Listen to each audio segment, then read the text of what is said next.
آئیے ناظرین، آپ کو لے کے چلتے ہیں پارلیمنٹ ہاؤس، جہاں وزیر اعظم عمران خان اعتماد کا ووٹ حاصل کرنے کے بعد خیالات کا اظہار کر رہے ہیں۔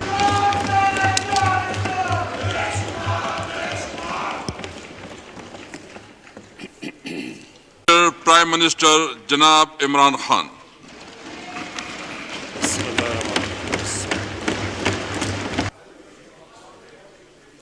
بسم اللہ الرحمن الرحیم۔ ایاک نعبد و ایاک نستعین۔ میں سب سے پہلے اپنی الائڈ پارٹیز، اپنے اتحادیوں کا دل سے شکریہ ادا کرتا ہوں کہ ابھی بھی اور ہر مشکل وقت میں جس طرح آپ میرے ساتھ کھڑے رہے ہیں، آپ کا بہت بہت شکریہ۔ میں اپنے پارلیمنٹیرینز، اپنی ٹیم کا، میں آپ کا شکریہ ادا اس طرح کرتا ہوں کہ میں نے جو آپ کی کل شام کو جو آپ کے حالات دیکھے تو مجھے یہ احساس ہوا کہ آپ سب کو بڑے دل سے تکلیف تھی کہ جو ہمارا وہ سینٹ کا یہ ادھر حفیظ شیخ کے الیکشن میں جب ہارے ہیں، تو میں جو آپ سب کو دیکھا تو مجھے بڑا اچھا لگا۔ مجھے ایک ٹیم آپ میں نظر آئی، اور انشاءاللہ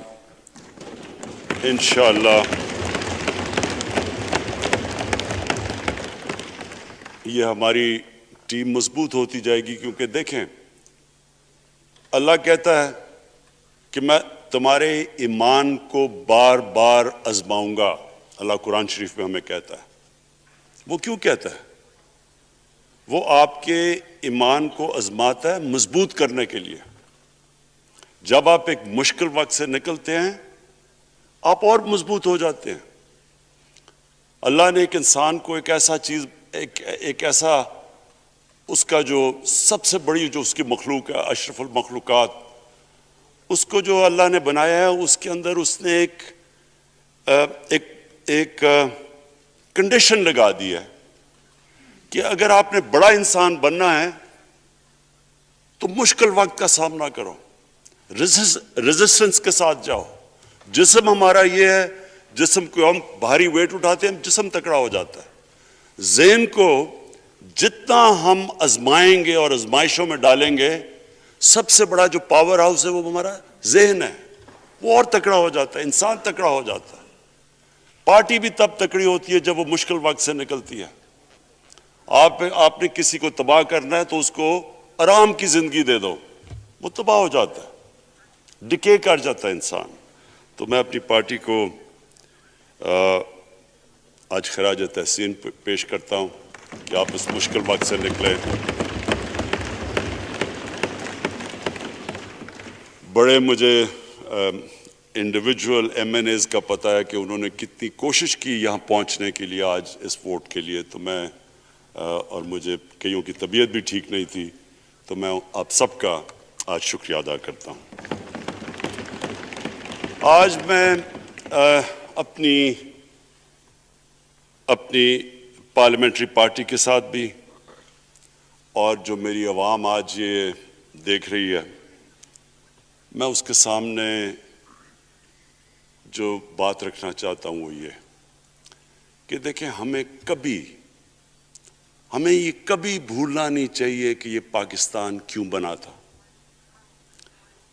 وہ ایک انگریزی کا ایک فریز ہے کہ نیشنز وداؤٹ ویژن ڈائی۔ قوم کا جب اپنا مقصد اپنے نظریے سے پیچھے ہٹتی ہے، مر جاتی ہے قوم۔ قوم ایک کسی مقصد کے لیے بنتی ہے۔ ہم اپنے وہ جب تک وہ پتہ نہیں ہم اپنے بچوں کو نہیں بتائیں گے، خود ہم جو آج لیڈرشپ ہے، میرا غلطی سے ہاتھ ادھر چلا گیا، ادھر کی لیڈرشپ میں کہہ رہا ہوں، جو ہماری لیڈر ہے اس کو پتہ ہونا چاہیے کہ یہ بہت بڑا عظیم خواب تھا پاکستان کا۔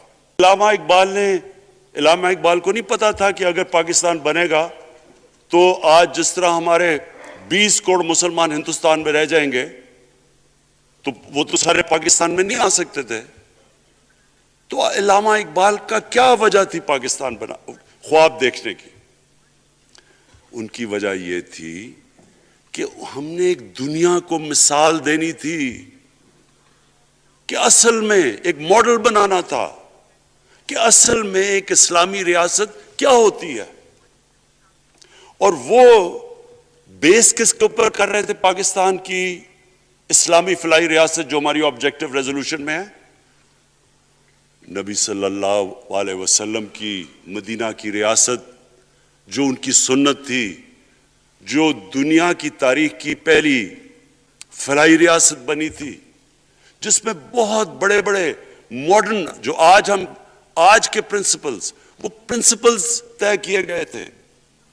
وہ ریاست بنی تھی اور وہ ریاست ایک ماڈل ایسا تھا کہ اس کے بعد ایک جن کو کوئی جانتا ہی نہیں تھا، ایک قوم، ایک عرب قبیلوں میں تقسیم ہوئی قوم جس کی حیثیت ہی کوئی نہیں تھی، ان اصولوں کے اوپر چلتے ہوئے یہ دنیا کی تاریخ کا معجزہ ہے جو ہوا اس کے بعد. یہ میں نے شفقت محمود کو کہا بھی ہے کہ ہمارے بچوں کو ہر سکول، چاہے وہ انگلش میڈیم، چاہے اردو میڈیم، چاہے دینی مدرسے، سب کو 8، 7، 8 اور 9 کلاسز میں باقاعدہ سبجیکٹ پڑھائیں کہ نبی صلی اللہ علیہ وسلم کی جو زندگی تھی اور جو مدینہ میں کیا وہ کیا تھی.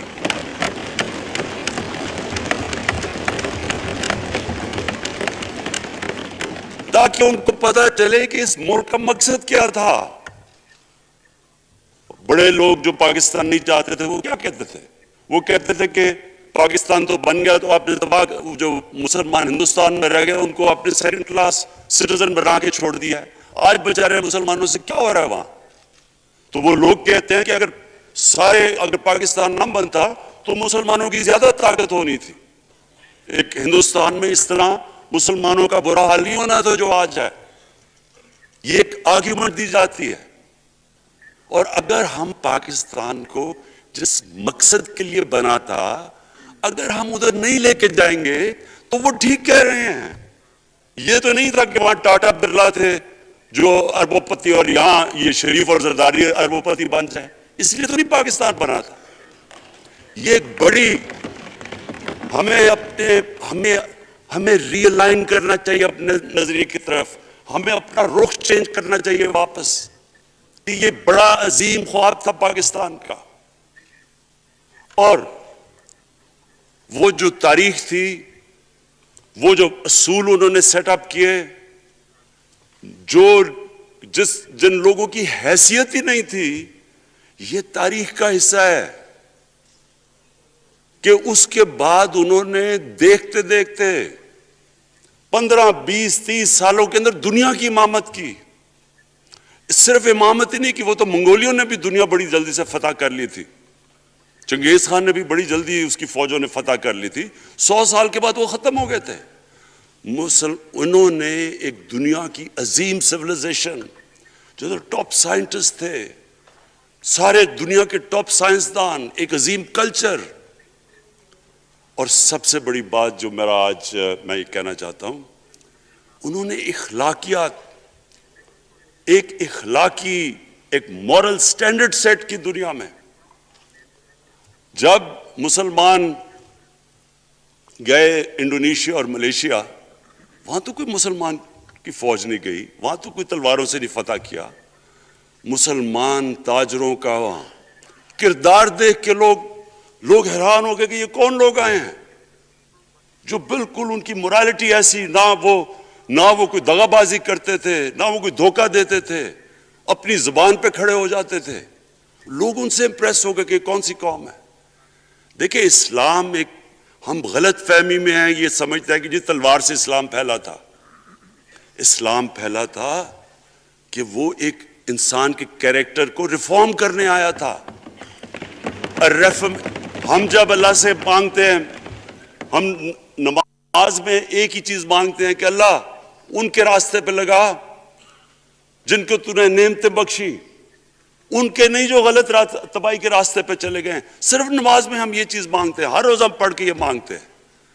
یہ دو راستے ہیں، ایک ہے تباہی کا راستہ، ایک ہے عظمت کا راستہ۔ نعمتیں کس کو بخشیں؟ اللہ کے پیغمبروں کو، اور جو دنیا کا سب سے عظیم انسان، جو دنیا کا سب سے عظیم لیڈر، جس کو اللہ نے سب سے زیادہ نعمتیں بخشیں، ہمارے نبی صلی اللہ علیہ وسلم۔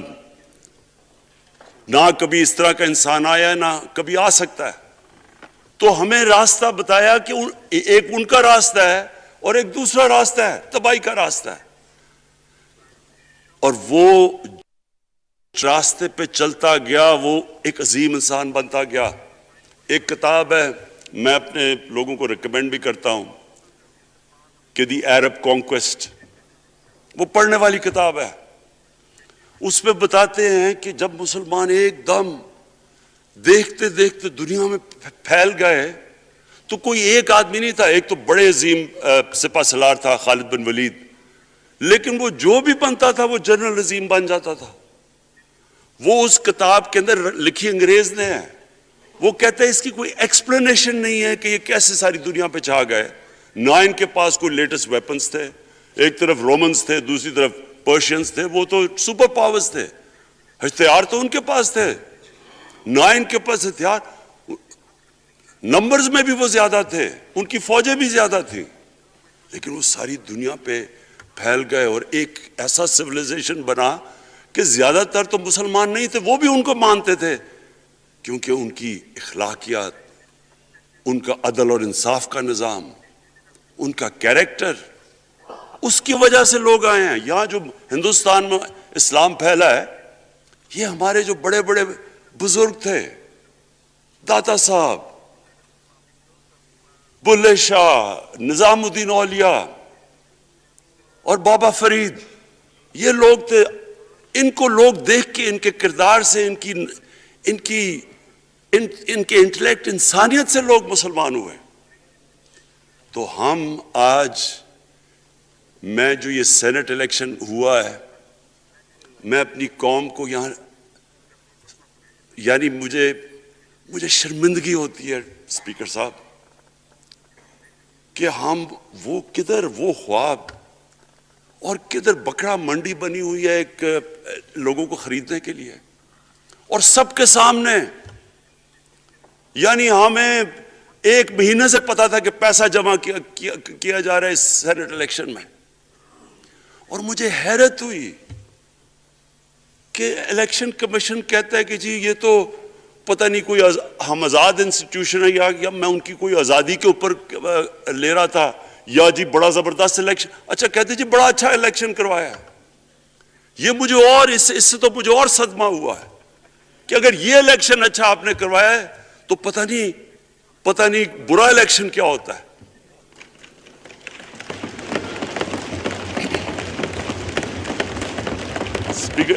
اسپیکر صاحب یہ دیکھیں، مجھے یہ افسوس یہ ہوتا ہے کہ ہم ایک چیز سمجھتے نہیں ہیں۔ ہم کہتے ہیں نا جی ہمارے معاشی حالات بہت برے ہیں۔ دیکھیں جی ہماری ڈیفیسٹ تھے، یہ ہمارے کرنٹ اکاؤنٹ، یہ جو بھی ہم کہتے ہیں، قرضے چڑھے ہوئے ہیں۔ یہ جو قرضے چڑھے ہوئے ہیں یہ ایک بیماری کے سمٹمز ہیں۔ بیماری کچھ اور ہے۔ اخلاقی طور پہ ہماری قوم کو تباہ کیا ہے، پھر معاشی تباہی آتی ہے۔ آج مجھے ایک ملک کا بتا دیں جس کی اخلاقیات اوپر ہو، جن کے مورل سٹینڈرڈز اوپر ہوں اور وہ غریب ہو۔ ایک ملک مجھے بتا دیں، اور کوئی ملک مجھے بتا دیں جتنا مرضی پیسہ ہو، وسائل ہو، سب کچھ ہو، لیکن وہاں کی بھی جو لیڈرشپ کرپٹ ہو، وہ مجھے بتا دیں کہ اس میں خوشحالی ہو۔ دیکھیں یہ ساتھ ساتھ جاتا ہے۔ اس وقت کیا ہوا تھا مدینہ کی ریاست میں؟ کیا انہیں کوئی سونا تیل مل گیا تھا؟ کیا ہوا تھا کہ ان کے پاس کوئی پیسے آ گئے تھے؟ کیسے وہ اوپر اٹھ گئے تھے؟ کوئی انہوں نے قرضے لیے تھے؟ کس طرح اٹھے تھے اوپر؟ دنیا کے عظیم لیڈر نے ان کی اخلاقیات اٹھا دی تھی۔ صادق اور امین، ایک قوم انہوں نے ہمیں بتایا, ہمیں قرآن میں اللہ حکم کرتا ہے کہ ان کی سنت پہ چلو. اللہ جب ہمیں کہتا ہے ان کی سنت پہ چلو, کیا ہم اللہ کو کوئی فائدہ پہنچا سکتے ہیں؟ ہماری بہتری کے لیے کہتا ہے. قرآن شریف میں سب کچھ ہماری بہتری کے لیے اللہ نے, یہ تمہارے لیے بک آف گائیڈنس ہے ہمیشہ کے لیے, اور یہ ہماری بہتری کے لیے ہے. تو وہ جب ہمیں کہتا ہے کہ نبی صلی اللہ علیہ وسلم کے راستے پہ چلو, وہ ہماری بہتری کے لیے کہتا ہے. اور میں, جس نے اس عمر میں ساری دنیا دیکھ لی ہے, اسپیکر صاحب میں آپ کو بتاؤں, مجھے تکلیف ہوتی ہے دیکھ کے. جب میں یہ مغربی ملکوں میں جاتا ہوں, اسکینڈینیویا میں, سوئٹزرلینڈ میں, آپ وہاں کے اخلاقی سٹینڈرڈز دیکھیں, ان کی مورل سٹینڈنگز دیکھیں, شرم آئے گی آپ کو کہ جو ہمارے ملک میں ہو رہا ہے. اور یہ جو سینٹ کا الیکشن ہوا ہے, آپ کو افسوس ہوگا کہ ہم وہ کس کی امت ہیں, ہم کس کی امت ہیں, کس کے نام پہ پاکستان کا مطلب کیا, لا الہ الا اللہ, اس پہ یہ ہمارا ملک بنا تھا. اور آج دیکھیں, ایک کرپٹ آدمی, دنیا میں ثابت کیا ہوا کرپٹ آدمی آصف زرداری, دنیا میں اس کے اوپر لکھا ہوا کہ مسٹر 10%, مضمون لکھے ہوئے ہیں, فلمیں بنی ہوئی ہیں اس کے اوپر. اور اس ملک میں لوگ کہیں جی ایک زرداری سب پہ بھاری, کیا کہ وہ رشوت دیتا ہے اس لیے سب پہ بھاری ہو گیا؟ کیا یہ ہے ہمارا ملک؟ دوسری طرف دیکھیں, دوسری طرف یہاں بیٹھے ہوئے ہمارا لیڈر نواز شریف. اور نواز شریف ایک ڈاکو, ملک کو 30 سال سے لوٹ کے ملک سے باہر بھاگا ہوا ہے, جھوٹ بول کے باہر بھاگا ہوا ہے. سارے ملک کے سامنے ہمیں کیبنٹ میں ہم نے 6 گھنٹے میں بتایا جی اس کو یہ بھی بیماری ہے, اس کو یہ بھی بیماری ہے, اس کو یہ بھی بیماری ہے, وہ شاید وہ جہاز پہ بھی نہ چڑھ سکے, وہ شاید مر جائے گا. شیرین کے آنسو آ گئے کیبنٹ میں, اور شیرین کے آنسو آنے آسان کام نہیں ہے اسپیکر صاحب. تو ہم نے اس کو وہاں, جیسے وہ جہاز پہ چڑھا, جیسے وہاں گیا, وہ ایک دم بھی تبدیل. اور آج وہاں جا کے تقریریں کر رہا ہے, وہاں بیٹھ کے اسکیمیں کر رہا ہے, وہاں بیٹھ کے پلاننگ کر کے جی اسے اتنا پیسہ دو, ادھر پیسہ کھلاؤ.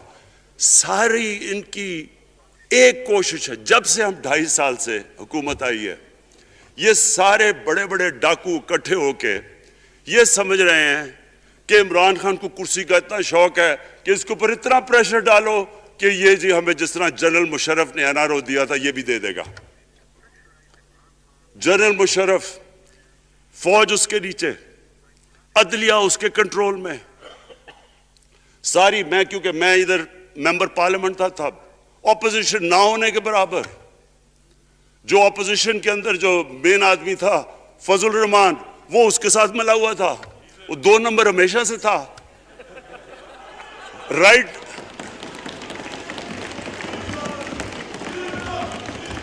اور وہ آدمی جس کے پیچھے امریکہ ان کی جنگ لڑ رہا تھا, سب کچھ وہ ان کے پریشر میں آ کے ان دونوں کو NRO دیا. اور اتنا بڑا اس ملک کے اوپر اس نے جرم کیا ہے, ان دونوں نے آ کے NRO لے کے دونوں ہاتھوں سے ملک لوٹا. اس کے بعد دونوں نے اس ملک کے اوپر 4 گنا زیادہ قرضہ چڑھایا. اسپیکر صاحب,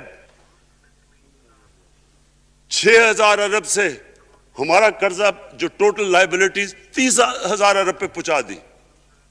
آج ہمارے اوپر کیا مسئلہ ہے؟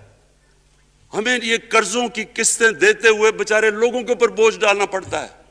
یہ جو مہنگائی ہے اس کے بعد میں بعد میں بات کرتا ہوں, لیکن میں پہلے یہ بات کمپلیٹ کر لوں کہ دیکھیں اسپیکر صاحب, میں یہ 2.5 سال سے تماشے دیکھ رہا ہوں. یہاں پہلے دن پرائم منسٹر بن کے پرائم منسٹر تقریر کرنے جا رہا ہے, کھڑے ہو کے تقریر نہیں کرنے دی. کیوں تقریر نہیں کرنے دی؟ کیونکہ ان کو پہلے دن سے ڈر تھا کہ یہ ہمارے جو کرپشن کے کیسز یہ معاف نہیں کرے گا. کرپشن کے کیسز ہم نے نہیں بنائے تھے اسپیکر صاحب, یہ سارے ان کے دور کے کیسز بنے ہوئے ان کے اوپر. آپس میں تو ان کا مکا تھا, اپنا نیب کا چیئرمین, آپس میں مل کے کیسز ان کے بند کر رہا ہے. عدلیہ اس وقت کی عدلیہ وہ ان کے ہاتھ میں تھی. ان کو تو مسئلہ ہی کوئی نہیں تھا. وہاں $60 ملین آصف زرداری کا سوئٹزرلینڈ میں پڑا ہوا ہے. وہ جج کہہ رہا ہے کہ واپس لے کے آؤ. وہ یوسف رضا گیلانی جو یہاں سے سینیٹر بنا ہے, وہ پاکستان کا $60 ملین پڑا ہوا ہے سوئٹزرلینڈ میں. وہ جج کہہ رہا ہے کہ واپس لے کے آؤ. وہ کہتا نہیں جی میں نہیں خط لکھتا. بھئی آپ کے باپ کا پیسہ تھا, پاکستانی قوم کا پیسہ تھا. اس کے اوپر وہ ڈسکوالیفائی ہو جاتا ہے. وہ ایسے پھر ہے جس طرح نیلسن منڈیلا کہیں ڈسکوالیفائی ہو گیا. اسپیکر صاحب, میں یہ چیزیں آپ کو اس لیے بتا رہا ہوں, میں تو ان کو 30 سال سے جانتا ہوں. دیکھیں, جب تک ہم اس ملک میں اپنی اخلاقیات ٹھیک نہیں کریں گے, مورل سٹینڈرڈز ٹھیک نہیں کریں گے, جب اس طرح کے الیکشن ہوں گے کہ کھل کے پیسہ چل رہا ہے اور ہم کہیں گے نہیں جی وہ پٹواری کیوں پیسے لیتا ہے, تو وہ تھانے دار کیوں پیسے لیتا ہے, وہ سرکاری نوکر, وہ تو بیچارہ جو نچلا طبقہ ہے وہ تو واقعی جس طرح شیخ رشید نے کہا ہے, مہنگائی جو بڑی ہے بیچارے لوگوں کی تنخواہ میں گزارا نہیں ہو رہا. ان کو ہم کہہ رہے ہیں کہ آپ بالکل ایماندار بنیں. اور یہ جن کا اتنا ان کے پاس پیسہ ہے اسپیکر صاحب, میں آپ کو یقین سے کہتا ہوں ان کو خود نہیں پتا کہ ان کا کتنا پیسہ باہر پڑا ہے. اتنے 30 سال سے چوری کر رہے ہیں یہ پیسہ, اور 30 سال سے پیسہ چوری کر کے اب ان کی کوشش یہ ہے کہ عمران خان کے اوپر پریشر ڈالو سارے چور مل کے کہ جی کبھی ہم گورنمنٹ گرا دیں گے, کبھی ہم وہ نکلاتے ہیں. وہ آپ سوچیں فیٹف کے اوپر, اب فیٹف ہماری وجہ سے تو نہیں فیٹف پہ ہم گرے لسٹ میں آئے, یہ تو نون لیگ کے دور میں گرے لسٹ میں آئے ہیں. اب اگر فیٹف کی بلیک لسٹ میں پاکستان جاتا ہے تو یہاں سب کو پتا ہے کہ سینکشنز لگ جائیں گی. تو آگے مشکل سے ہم نے اکانومی کو سٹیبلائز کیا, مشکل سے. اگر بلیک لسٹ میں جاتا ہے تو اکانومی سیدھی نیچے. آج جو لوگوں کو مشکل پڑی ہوئی ہے, اور مشکل پڑی ہوئی ہے ہمارے لوگوں کو مہنگائی کی, اس کی وجہ یہ ہے کہ ہمارا روپیہ جو تھا تقریباً 107 روپے کا, آج 160 روپے کا. تو جب روپیہ گرتا ہے تو ساری چیزیں باہر سے مہنگی ہو جاتی ہیں, پٹرول, ڈیزل, بجلی. اب بجلی کی آدھی بجلی ان سے باقی ڈالر کانٹریکٹس کے اوپر بجلی کے کانٹریکٹ سائن کیے ہوئے ہیں, وہ سب کچھ باہر سے. دالیں مہنگی, جو چیز باہر سے امپورٹ کرتے ہیں, گھی مہنگا, ساری چیزیں مہنگی ہو جاتی ہیں. تو یہ سوچ لیں کہ اگر ہمارے اوپر سینکشنز لگ جائیں, اگر ہمارے اوپر فیٹف کی سینکشنز لگ جاتی تو یہ تو آپ تو سوچ ہی نہیں سکتے کہ یہ ملک میں کیا حال ہونا تھا. تو ہم اپنے ملک کے لیے فیٹف کی ریکوائرمنٹ پہ لیجسلیشن کروا رہے ہیں, اور انہوں نے جناب اتنا بڑا وہ ذرا پکڑا, اتنا بڑا وہ لا دیا جی, اتنا بڑا جی, یہ 34 شکیں چینج کر دیں نیب میں. اب نیب کا فیٹف سے کیا تعلق ہے؟ انہوں نے سمجھا کہ اب عمران خان قابو آ گیا, اب تو یہ ڈر کے فیٹف کی بلیک لسٹ سے اب تو جناب ہمیں یہ 34 شکیں سائن کر کے تو نیب کو ختم کر دے گا. مطلب یہ کہ صرف ان کی چوری کے کیسز ختم ہو جائے, بس 1 پوائنٹ ایجنڈا ان کا. اور میں نے آپ کو پہلے دن یہاں سے کہا تھا, پہلے دن یہاں کھڑے ہو کے میں نے کہا تھا کہ ان کا صرف 1 پوائنٹ ایجنڈا. میں ان کو جانتا ہوں, جب یہ سارے اپوزیشن میں میرے ساتھ تھے. ان کا صرف ایک خوف ہے کہ یہ NRO نہیں دے گا, لہٰذا اس کو اتنا بلیک میل کرو. اور اب فیٹف کے اوپر تو یہ پھنس گیا ہے, تو اب اس سے لے لو, اس سے کنسیشن لے لو تاکہ نیب ختم ہو جائے. اب سوچیں, کیا ان کو ملک کا فکر ہے؟ کیا ان کو نہیں پتا تھا کہ کیا ہونا ہے اگر فیٹف کی بلیک لسٹ پہ چلے جاتے ہیں؟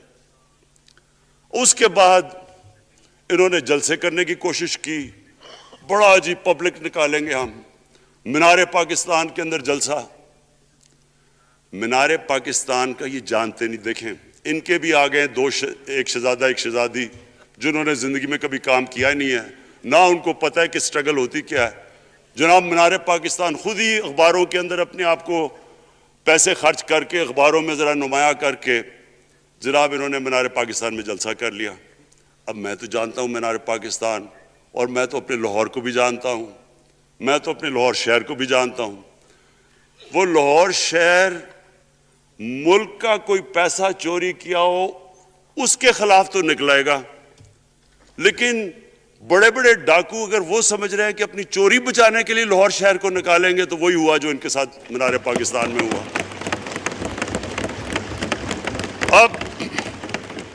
اب آ کے جو اور ڈاکٹر فہمیدہ مرزا نے بڑا اچھا آپ کو ایکسپلین کیا، انہوں نے بتایا کہ یہ کیوں ضروری تھا اوپن بیلٹ۔ انہوں نے بتایا کہ الیکشن کمیشن کی تو ریکوائرمنٹ ہے کہ آنسٹ ہو، فری اور فیئر الیکشن ہو۔ تو انہوں نے 2008 میں چارٹر آف ڈیموکریسی میں کہا ہوا کہ جی اوپن بیلٹ ہونی چاہیے، دونوں پارٹیز نے۔ اور اس کے بعد ایک دم وہاں سے دونوں سب ادھر سے بھاگ کے اور کہتے نہیں جی خفیہ بیلٹ ہونی چاہیے۔ میں نے تب کہہ دیا کہ خفیہ بیلٹ کا ایک مقصد تھا، سارے مل کے کوشش کریں گے کہ حفیظ شیخ کو ہرائیں، اور وہ جو آدمی جیتا ہے پاکستان کا کرپٹ ترین آدمی۔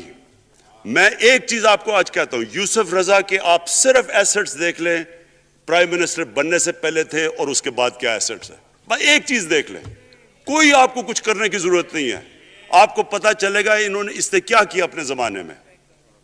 تو اس کو لا کے یہاں بٹھا کے تو جناب انہوں نے سارا پیسہ لگا کے، اور ہمیں سب پتا تھا کیا ہو رہا ہے، اور اس کو جا کے جناب انہوں نے ہروا دیا حفیظ شیخ کو۔ اب کیا پیغام گیا سارے ملک میں اس کا؟ میں نے کیوں یہ آج ووٹ آف کانفیڈنس لی ہے، اس کا کیا پیغام گیا دنیا میں؟ سارے لوگوں کے سامنے اوپن ہارس ٹریڈنگ، لوگوں کو راتوں کو کال کر رہے ہیں، یا میں تو خاص داد دینا چاہتا ہوں، میرے ممبرز بیٹھے ہیں، خواتین بیٹھی ہیں جن کو کالیں گئی ہیں رات کہ جی 2 کروڑ سے ریٹ شروع ہوگا، ہم اب آپ کو آگے پیسے دیں گے۔ ان کو ساروں کو پیسے آفر کر رہے ہیں۔ اور پھر اگر میں صرف الیکشن کمیشن کو ایک چیز کہنا چاہتا ہوں، آپ مہربانی کریں پاکستان کی ایجنسی سے صرف ایک سیکرٹ بریفنگ لیں، آپ ان کو اندازہ ہوگا کتنا پیسہ چلا اس الیکشن کے اندر، پتہ چلوائیں کیا ہوا اس الیکشن میں، تاکہ آپ اس طرح کی سٹیٹمنٹ نہ دیں کہ جی ہماری کوئی آزادی ختم کر رہی ہے۔ میں آپ کی آزادی ختم کر رہا ہوں یہ کہہ کے آپ کہ یہ جو الیکشن میں ہوا ہے۔ اسپیکر صاحب، میں آج اس اوکیزن کے اوپر، کیونکہ مجھے اس پہ کافی، میں 2.5 سال یہ بڑی چیزیں برداشت کرتا رہا ہوں، اور میں اس لیے صبر سے کرتا رہا ہوں کیونکہ ملک اتنا ہمارا مشکل میں ہے۔ جو ہمیں ٹائم ملا جب میری گورنمنٹ آئی، میں آپ کو یقین سے کہتا ہوں کہ ساری زندگی میری تو سٹرگل میں گزری۔ جو بھی آپ انسان کسی چیز میں کمپیٹ کرتا ہے، اگر آپ نے ملک میں اپنے سب سے ٹاپ 11 کھلاڑیوں میں پہنچنا ہے تو ایک بہت سارے ملک میں مقابلہ کر کے آپ وہاں پہنچتے ہیں، اس میں ایک بڑی سٹرگل ہوتی ہے، اونچ نیچ ہوتی ہے بڑی۔ اور پھر اگر آپ کو دنیا کے لیول پہ آپ کو اپنا، اگر آپ نے آپ کو منوانا ہے، اس کی اور ایک سٹرگل ہوتی ہے۔ اور میرے اس سے زیادہ بڑی سٹرگل تھی کہ ایک آدمی جا کے ہاسپٹل بنانے کی کوشش کرے، اور وہ بھی کینسر ہاسپٹل، تو ایک وہ بہت بڑی سٹرگل تھی۔ پھر پالیٹکس میں لمبی سٹرگل رہی ہے، اکیلا تھوڑا سے لوگوں کے ساتھ شروع ہوا تھا، اور سٹرگل کر کے 14-15 سال تو مذاق اڑتا تھا میرا، سارے ہنستے تھے جب نام سنتے تھے میرا۔ تو ایک سٹرگل کر کے یہاں پہنچا ہوں۔ جو یہ 2.5 سال میں اسپیکر صاحب میں نے سٹرگل کی ہے، یہ میری زندگی کی سب سے مشکل سٹرگل تھی۔ اور کیوں مشکل تھی؟ کیونکہ جو یہ 10 سال میں اس کو ڈیکیڈ آف ڈارکنس کہتا ہوں، ایک انہوں نے تباہ کیا۔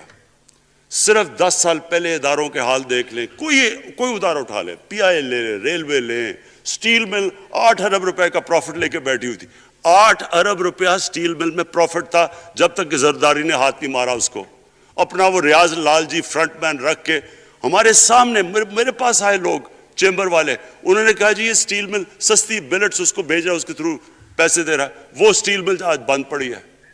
ایک ادارہ انہوں نے تباہ کیا، بھرتیاں کی لوگوں کی، وہ ادارے اتنے بڑے بڑے ہو گئے ہیں کہ وہاں پینشنز ہی اتنی آ گئی ہیں کہ کچھ بچتا ہی نہیں ہے سیلریز اور پینشن کے بعد کے ادارے کو ٹھیک کر سکے. ایک ایک ادارہ تباہ کیا. ملک کا سب سے بڑا جو کرنٹ اکاؤنٹ ڈیفیسٹ جس کے اوپر سارا پریشر پڑتا ہے, اگر آپ کا کرنٹ اکاؤنٹ یعنی کہ ڈالر زیادہ ملک سے باہر جا رہے ہیں اور کم اندر آ رہے ہیں تو پریشر روپے پہ پڑتا ہے, وہ گر جاتا ہے. تو وہ میں آپ کو بتا, جب روپیہ گرتا ہے تو غربت پھیل جاتی ہے ملک میں.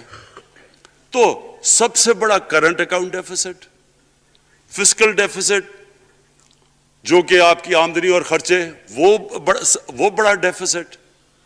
سارے ادارے خسارے میں. پاور کانٹریکٹس جو انہوں نے سائن کیے اسپیکر صاحب, یہ عمر ایوب آپ کو بتائے گا, وہ یعنی ایسے لگ رہا تھا کہ کسی دشمن نے آ کے ایک ملک کو نقصان پہنچانے کے لیے پاور کانٹریکٹ سائن کیے. ان کے اندر وہی پاور پروجیکٹس آپ کہیں اور دیکھ لیں کسی اور ملک میں, بلکہ اپنے ملک میں دیکھ لیں, اور وہ دیکھیں کہ انہوں نے کس پیسے بنائے, وہ کس پیسے پہ. گیس کا کانٹریکٹ سائن کیا ہم نے آ کے اسی ملک سے 30% کم پیسے پہ گیس کا کانٹریکٹ سائن کیا, ان کا ہی کانٹریکٹ چینج کیا. ساری گورنمنٹ جب اوپر سے پرائم منسٹر لگا ہوا پیسے بنانے, پرائم منسٹر ایک نوکری کر رہا ہے کس کے لیے, ایک دبئی کی کمپنی کے لیے. کبھی دنیا میں سنا ہے اس طرح؟ کبھی یہ مذاق سنا ہے جی کہ ملک کا پرائم منسٹر کسی دنیا کو دبئی کی کمپنی کے اندر نوکری کر رہا ہے؟ ادھر سے یہاں ڈیفنس منسٹر, ان کا فورن منسٹر, وہ دبئی کی کمپنی سے نوکری کر رہا ہے. اور وہ ایک انٹیریئر منسٹر, وہ کوئی سنا ہے سنتری بنا ہوا تھا کسی سعودی عربیہ کی کمپنی میں, مجھے نہیں پتا. کبھی یہ سنا ہے یہ ملک سے کسی ملک سے ایسا مذاق ہوا ہے؟ یہ سارے طریقے تھے اس ملک سے پیسہ منی لانڈر کر کے بجانا. آج مجھے یہ بتائیں, میں یہ جو سارے ہماری اپوزیشن ہے, میں ان سے سوچتا ہوں, میں کئی دفعہ ان کی شکلیں دیکھ کے پوچھتا ہوں ان سے کہ کیا آپ واقعی سمجھتے ہیں کہ آپ دونوں کے لیڈر ایماندار ہیں؟ کیا یہ واقعی سمجھتے ہیں کہ ان کی جو یہ دولتیں بڑی ہیں یہ ایمانداری سے بنی ہیں؟ یعنی کیا ان کو کوئی ملک کی فکر نہیں ہے کہ یہاں کا پیسہ, کہ ان کے بیٹے ہیں, میں ذرا مجھے یہ بتائیں, 3 دفعہ ملک کا پرائم منسٹر, اس کے دونوں بیٹے باہر بیٹھے ہوئے ہیں. میں لندن کو جانتا ہوں اسپیکر صاحب, وہ اربوں روپے کی پراپرٹی ہے, وہاں کے بڑے بڑے رئیس ان ایریاز میں نہیں رہ سکتے جدھر ان کے 2 بیٹے رہ رہے ہیں. ملک سے بھاگ گئے جی, ہم پاکستانی شہری نہیں ہیں. کیوں پاکستانی شہری نہیں؟ کیوں یہاں بتا ہی نہیں سکتے کہ وہ پیسہ کدھر سے آیا جو انہوں نے اتنی بڑی پراپرٹیز لی ہوئی ہیں. اور یہ کچھ نہیں ہے جو انہوں نے بنامی پراپرٹیز لی ہوئی ہیں. کسی کو اندازہ ہی نہیں ہے ان کا کتنا پیسہ باہر پڑا ہے. زرداری کے پاس کیا تھا پہلے, اس کی جو باہر پراپرٹیز ہے. تو کیا ان لوگوں کو نہیں پتا کہ اس ملک کا پیسہ چوری کر کے یہ باہر لے کے جا رہے ہیں, اور یہ پھر بھی ان کی سپورٹ کر رہے ہیں؟ اور یہ جو سینٹ کا الیکشن, کیا انہیں نہیں پتا کہ بڑا جی عقل مند پولیٹیشن ہے زرداری, لوگوں کو رشوت دے کے ان کو خرید رہا ہے. ساری قوم کے سامنے یہ ہو رہا ہے. میں یہ صرف آخر میں یہ کہنا چاہتا ہوں اس ایشو کو ختم کرتے ہوئے کہ دیکھیں اسپیکر صاحب, کوئی ملک آگے نہیں بڑھ سکتا ایسے. میں اکیلا عمران خان کو کرپشن کر کے کرپشن نہیں ٹھیک کر سکتا. میں عدلیہ کو کیا, کیسز تو عدلیہ میں ہے یا نیب کے اندر ہے, میرا تو ان کے اوپر کوئی کنٹرول نہیں ہے. میں آج پاکستان کی عدلیہ کو اور نیب کو, جو آپ کو میری گورنمنٹ سے مدد چاہیے کنوکشنز کرنے کے لیے, ساری چیزیں ایک طرف, یہ اس ملک کا سب سے بڑا مسئلہ ہے. جب تک آپ لوگوں کو سزا ہی نہیں دیں گے,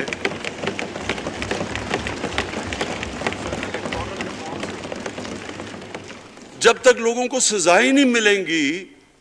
دیکھیں جی, کسی معاشرے میں جب سزا اور جزا ہی نہیں ہے, صرف غریب آدمی جیل میں جائے, طاقتور جلسے کرنے شروع ہو جائے کہ جی مجھے این آر او دو, وہ نیب کے عدالت سے نکلتے ہیں پھول پھینک رہے ہیں ان کے اوپر. اربوں روپے کی چوری کی ہوئی ہے انہوں نے.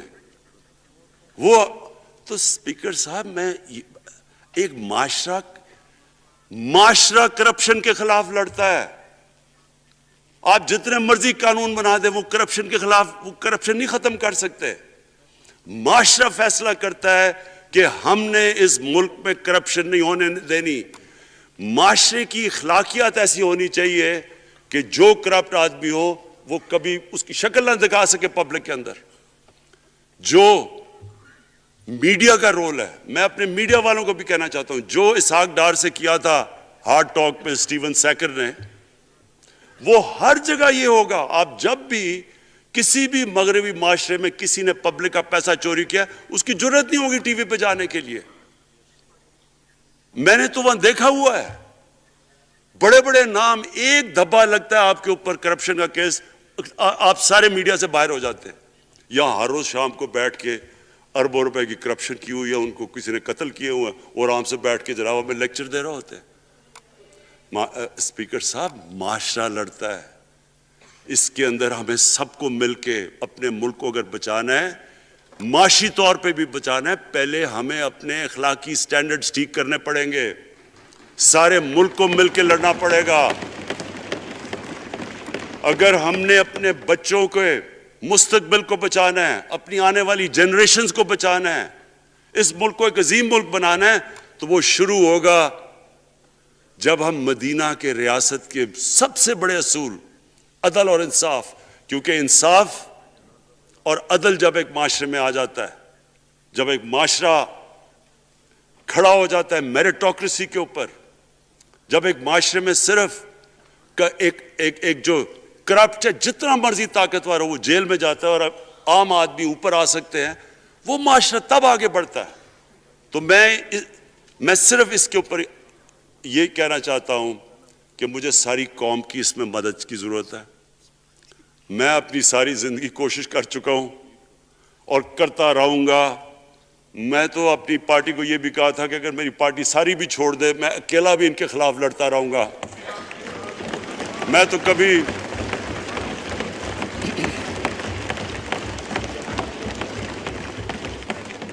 اسپیکر صاحب آخری گیند تک لڑنے والا کیپٹن تھا, آخری گیند تک لڑوں گا, وہ تو کبھی میں ہار مانوں گا نہیں. لیکن یہ وقت آ گیا ہے کہ ملک کو اپنے آپ کو بچانا ہے, آنے والی جنریشنز کو ہم نے بچانا ہے. ہم تب تک نہیں کر سکتے انفارچونیٹلی جب تک ہم سب مل کے فیصلہ کریں کہ یہ جو اوپر بیٹھے ہوئے ہیں جنہوں نے 30 سال سے ملک کو چوری کر رہے ہیں, ان کو ہم بجائے وہ صحافی جا کے کہہ رہے ہیں جی ہائی کورٹ کے اندر کی جی اس کو تقریر کرنی دینی ہے, وہ نیلسن منڈیلا جو باہر بیٹھا وہ تقریر کرنا چاہیے جی, پتہ نہیں عوام کو سننا چاہیے کہ وہ یہاں سے بھاگا کیسے, اس کے پیسے کیسے. یعنی کہ میں حیران ہو گیا تب. اور اب اسپیکر صاحب میں صرف مختصر بات کر دوں آگے کی. دیکھیں, پاکستان ایک مشکل وقت سے نکل کے اب ہم ایک سٹیبل اور آگے بڑھنے کے سٹیج پہ آ گئے. ہماری اللہ کا شکر ہے, جو سب سے مشکل چیز ہوتی ہے کرنٹ اکاؤنٹ, بڑی دیر 17 سال کے بعد 5 مہینے پاکستان کا جو کرنٹ اکاؤنٹ ہے وہ سرپلس پہ چلا گیا. یعنی ہمارے جتنے ملک میں ڈالرز آ رہے ہیں اور جتنے باہر جا رہے ہیں, اللہ کا کرم ہے زیادہ ڈالرز آ رہے ہیں. ہمارا روپیہ خود ہی, ہم پیسے نہیں لگا رہے اس کو, خود روپیہ سٹرینگتھ گین کر رہا ہے. یہ بڑا امپورٹنٹ ٹائم ہے کہ اس وقت, اور یہ اس کے باوجود کہ اس ملک میں کرونا ہوا, ساری دنیا کی اکانومیز کرونا میں بری طرح متاثر ہوئی, اس کے باوجود اوپر والے کے کرم خاص طور پہ, اور میں کہوں گا کہ ہماری جو ٹیم تھی, ہمارا جو جس طرح ہم نے مانیٹر کیا اور جس طرح ہم نے ڈیٹا بیس گیدر کیا اور ہم نے ہر ایک چیز فالو کر کے ہم نے جیسے اپنے لوگوں کو بچایا ہے. میں خاص طور پہ اپنی ٹیم یا اسد عمر اور ہماری جو ٹیم تھی اپنی ڈاکٹر فیصل میں ان کو خاص طور پہ خراج تحسین پیش کرتا ہوں. تو اس مشکل وقت سے بھی آپ دنیا میں دیکھیں اور جس طرح پاکستان نکلا ہے. دیکھیں آگے ہمارا چیلنج کیا ہے. ہمارا چیلنج یہ ہے کہ ہم اپنی جو ایکسپورٹس ہیں ان کو بڑھائیں, کیونکہ صرف گروتھ ایک ہی طرح ہوتی ہے, ایکسپورٹ لیڈ. اللہ کا شکر ہے کہ بیرون ملک پاکستانیوں نے ریکارڈ پیسہ پاکستان بھیجا ہے جو کہ ہمارے ملک میں آیا ہے ریمیٹنسز کے. اب ہم نے انویسٹمنٹ کے اوپر لگے ہوئے ہیں. اس وقت سب سے زیادہ کمپنیز رجسٹر ہوئی ہیں SECP میں. اس کا مطلب کہ نئی انویسٹمنٹ پاکستان میں آنے والی ہے. لوگ تیار ہو گئے انویسٹ کرنے کے لیے. ہمارا صرف مسئلہ اسپیکر صاحب ایک ہے بجلی کا. یہ بڑا مسئلہ ہے. کانٹریکٹس مہنگے سائن کیے ہوئے, جس بجلی جو کانٹریکٹ سائن کیے ہوئے ہیں اس جس پہ وہ بجلی پروڈیوس ہو رہی ہے, بدقسمتی سے وہ اگر بجلی کی قیمت بڑھاتے ہیں تو لوگ آگے اور مشکلوں میں پڑے ہوئے ہیں. بجلی کی وجہ سے سب چیزیں مہنگی ہو جاتی ہیں. نہیں بڑھاتے تو قرضے, وہ جو گردشی قرضے ہیں وہ بڑھتے جا رہے ہیں. ہمارا ایک یہ چیلنج ہے. اس کے اوپر صرف اپنی قوم کو بتانا چاہتا ہوں کہ باقاعدہ ہم ہر طریقہ سوچ رہے ہیں کہ ہم نے اس میں سے کیسے ہم نے اپنے لوگوں کے اوپر بوجھ کم کرنا ہے. ایک تو میں اپنی ٹیم کو یہ بھی کامیابی دیتا ہوں کہ بڑی دیر اور مشکلوں سے IPPs کے ساتھ ہم نے نئے کانٹریکٹ سائن کیا جس کے اندر بہت پاکستان کا پیسہ بھی بچے گا اور جو آگے جا کے قرضہ بڑھنا تھا وہ نہیں بڑھے گا. جو میرے اوپر سب سے زیادہ پریشر ہے اس وقت اسپیکر صاحب وہ ہے مہنگائی کا. مہنگائی میں نے آپ کو بتا بھی دیا کہ مسئلہ ایک جب آپ کی روپیہ گرتا ہے تو جب چیزیں مہنگی ہو جاتی ہیں ایک وہ ہے. لیکن میں اپنی قوم کو صرف ایک چیز کہنا چاہتا ہوں کہ سب سے زیادہ اس وقت میری حکومت ایک ہی چیز پہ لگی ہوئی ہے کہ ہم کس طرح لوگوں کے اوپر مہنگائی کا بوجھ کم کریں. اس کے لیے ہم بڑی بڑی چیزیں آپ کے سامنے لے کے آئیں گے آنے والے دنوں میں, جس میں کوشش یہ ہے کہ ہم اپنے ملک میں جو سارا نچلا طبقہ ہے ان کو سبسڈائز کریں, اپنے احساس پروگرام کے ذریعے ان کو ڈائریکٹلی ہم فنڈ کریں. یہ انشاءاللہ آپ کے ساتھ آئے گا. ابھی میں نے ایکسپیریمنٹ ایک اور شروع کر دیا, وہ ایک ہفتے تک ابھی ٹرائل پہ ہے کہ ہم ایک پروگرام لے کے آ رہے ہیں کوئی بھوکا نہ سوئے. ہم نے خاص کچنز بنائے ہیں, ایریاز چوز کیے ہیں جدھر سب سے زیادہ بھوک ہے, تاکہ ہم کم از کم جب تک ہماری ملک اٹھتا ہے اوپر ہم کم از کم ان تک کھانا پہنچائیں کہ ہمارے ملک میں کوئی بھوکا نہ سوئے. اور یہ پوری میں کیمپین شروع کرنے لگا ہوں. ہیلتھ کارڈ پنجاب کے اندر اور پختونخوا کی گورنمنٹ کو تو میں خاص مبارک دیتا ہوں کہ انہوں نے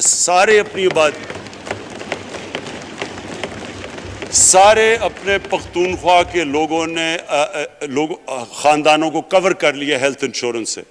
یہ بڑے بڑے امیر ملکوں میں بھی ایسا نہیں ہوتا کہ ہر ایک خاندان کے پاس 10 لاکھ روپے کی انشورنس ہوگی, کسی بھی ہسپتال میں جا کے اپنا علاج کروا سکیں. میں خاص طور پہ محمود خان اور آپ کی کیبنٹ کو مبارک دیتا ہوں. پنجاب کیونکہ بہت بڑا ہے, انہوں نے بھی فیصلہ کر لیا ہے. عثمان بزدار آپ کی اور آپ کی ٹیم کو میں خاص مبارک دیتا ہوں کہ اس سال کے اینڈ تک وہ سارے پنجاب کے اندر ہیلتھ کارڈ پہنچا دیں گے. یہ ایک عام آدمی کے لیے سب سے بڑی, کم از کم جیسے جیسے ہم اپنے ملک کو اٹھا رہے ہیں تو کم از کم ہم لوگوں کی بنیادی ضروریات پوری کریں. اور جو کسان ہیں جی, کسانوں کے لیے ایک بڑا زبردست پروگرام لے کے آ رہے ہیں. اس کے اوپر بھی ہم نے بڑا برین سٹارمنگ کی ہے کہ کیسے ہم کسان کی مدد کر سکتے ہیں. پرابلم تو ہمارے پاس یہ ہے نا کہ جتنا ہم پیسہ اکٹھا کرتے ہیں آدھا پیسہ قرضوں کی قسطوں پہ چلا جاتا ہے, تو پیسہ کم بچتا ہے. لیکن ہم نے فیصلہ کیا کسانوں کے اوپر ہم خاص زور دینے لگے ہیں تاکہ وہ بعد میں بات کروں گا. تو 2 چیزیں اور جی. دیکھیں, میں قوم سمجھتی ہے نا کہ اب ہم کیسے یہ جو قرضے ہمارے اوپر چڑھے ہوئے ہیں ان سے کیسے نکلنا ہے. اس سے صرف ایک ہی طریقہ نکلنے کا کہ ہم اپنے ملک میں دولت کے اندر اضافہ کریں, ویلتھ کریشن کریں. اس کے لیے ہم کیا کرنے جا رہے ہیں؟ اس کے لیے ہم نے میگا پروجیکٹس بنائے ہوئے ہیں. ایک ہے راوی سٹی لاہور, دوسرا اس وقت ایک والٹن کے اوپر ایک ہم بزنس سینٹر بنانے لگے ہیں لاہور کا, وہ بہت میگا پروجیکٹ ہے. اور پھر تیسرا جو ہے ایک جزیرہ ہے بنڈل آئلینڈ کراچی سے تھوڑے 1-2 کلومیٹر کے فاصلے پہ. ان سے یہ کیوں کرنے جا رہے ہیں؟ میں صرف لوگ سمجھیں کہ کیوں. ایک تو یہ ہمارے شہر پھیلتے جا رہے ہیں، جتنا شہر پھیلتا جائے گا نہ آپ ان کو سیوریج دے سکتے ہیں، نہ پانی دے سکتے ہیں، نہ صفائی کر سکتے ہیں. تو جو دنیا کے ماڈرن سٹیز ہیں وہ اوپر جاتے ہیں، یعنی وہ بلڈنگ اوپر جاتی ہے، بجائے اگر آپ پھیلتے جائیں تو مشکل ہو جاتا ہے سرو کرنا. تو ایک تو ماڈرن سٹیز پہلی دفعہ بنا رہے ہیں پاکستان میں اسلام آباد کے بعد. ایک وہ راوی سٹی، وہ بہت ضروری ہے. اس سے لاہور کا جو پانی نیچے جاتا جا رہا ہے وہ ہم وہاں بیراج بنا کے پانی اس کا بچانے لگے ہیں. اور دوسرا ماحولیات کے لیے وہاں ہم بہت بڑے پیمانے پہ اربن فارسٹ اور درخت اگانے لگے ہیں، کیونکہ وہاں لاہور میں بہت بڑا پرابلم ہے اس کا. وہی بنڈل آئلینڈ کا بھی مقصد یہ ہے کہ وہاں سارا سیوریج جا رہا ہے کراچی کا، اس کی سیوریج کو ٹریٹ کریں اور ایک ماڈرن سٹی بنائیں، بجائے کراچی پھیلتے پھیلتے حیدرآباد پہنچ جائے. ایک پوری اوپر سٹی بنائیں جو ایک ماڈرن سٹی ہو. تو لیکن اس کا اصل مقصد یہ ہے کہ اس سے پیسہ جنریٹ ہوگا، اربوں خربوں روپیہ ہم جنریٹ کریں گے اور اس پیسے سے ہم پھر یہ قرضے واپس کریں گے. اور دوسری چیز، باہر سے انویسٹمنٹ آئے گی. بیرون ملک پاکستانی جو سب سے بڑا ملک کا احساس ہے، وہ باہر آ کے وہ ان کے اندر انویسٹ کرنے کے لیے تیار ہے، ان بڑے بڑے پروجیکٹس کے اندر. اور جیسے فارن ایکسچینج آئے گا ہمارے ریزروز بڑے ہوں گے، ہمارا روپیہ سٹیبل ہوگا اور اس سے جو ویلتھ کریشن ہوگی اس سے ہم پھر اپنے قرضے واپس کریں گے. اس کے علاوہ 50 سال کے بعد 2 بڑی ڈیمز بن رہی ہیں پاکستان کی تاریخ میں. صرف 2 بڑی ڈیمز تھی، اب یہ 2 اور بادشاہ ڈیم اور ممن ڈیم بنا رہے ہیں. یہ انشاءاللہ ان کے اوپر کام شروع ہو گیا ہے. لیکن مجھے جو آخر میں بات کہنی ہے اسپیکر صاحب وہ یہ کہ پاکستان کو آگے بڑھنے سے کوئی نہیں روک سکتا انشاءاللہ.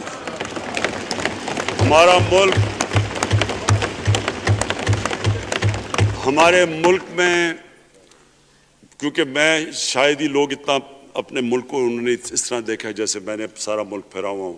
اللہ نے ہر قسم کی نعمت دی ہے. اس ملک میں جو پوٹینشل ہے شاید ہی کسی ملک میں ہے. اس کا جو لوکیشن ہے جیو اسٹریٹجک، وہ بھی شاید ہی کسی ملک کے پاس ہے. 12 موسم اللہ نے دیے ہوئے ہیں، یہاں اوپر سے لے کے نیچے تک کچھ بھی اگا سکتے ہیں. زرخیز زمین ہے جس کو ہم صحیح طرح استعمال نہیں کر پا رہے کیونکہ ہماری ساری پروڈکٹیوٹی بڑی کم ہے، ٹیکنیکس بڑی پرانی ہیں. چائنا کے ساتھ مل کے اس طرف بھی ہم جا رہے ہیں کہ اپنی پروڈکٹیوٹی بڑھانے کے لیے. اس ملک کے اندر سب سے بڑی چیز ایک نوجوان آبادی ہے. اور آگے جو کہتے ہیں کہ اگلی جو ریولوشن، 4th انڈسٹریل ریولوشن کے بعد یہ جو ٹیکنالوجی کی ریولوشن آ رہی ہے، اس میں ہمارے پاس ایک ینگ آبادی ہے اور اس کے اوپر اب ہم پورا زور لگائیں گے. اور انشاءاللہ یہ جو ہماری آبادی ہے یہی ایک ینگ آبادی پاکستان کو اٹھا دے گی اگر ہم ان کو صحیح معنی میں ٹیکنیکل ایجوکیشن دے دیں. جو میں الیکشن کمیشن، کیونکہ بڑے ناراض ہو گئے تھے کہ میں نے کہا وہ الیکشن کے اوپر میرے کامنٹس تھے، میں ان کو یہ کہہ دوں کہ ہم نے یہ فیصلہ کیا ہے الیکٹرل ریفارمز کا. ہم اب ٹیکنالوجی کے اوپر وہ جو EVM مشینز ہیں، الیکٹرانک مشینز لے کے آئیں گے.